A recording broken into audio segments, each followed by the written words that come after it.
I'm here at Nasugbu Road, Maharlika West, Tagaytay City, Cavite, kung saan located si Wind Residences.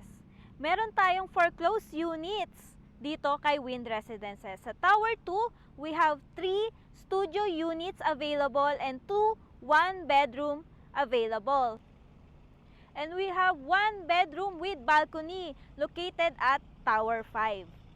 So samahan nyo kong i-condo tour ang mga available na foreclosed dito.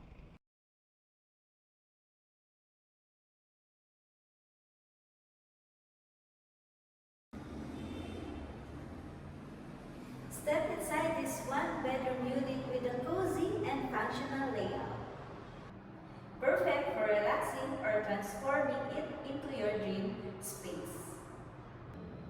This living area is spacious enough for a comfy sofa and a dining set.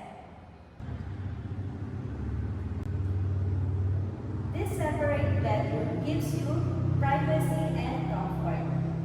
Imagine waking up here in Tagaytay's cool weather, just outside your door.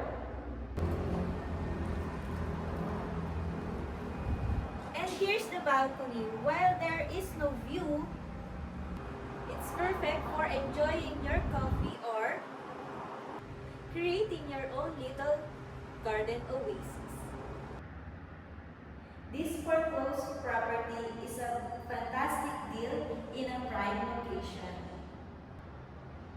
Ready to make it yours? Message us now for details or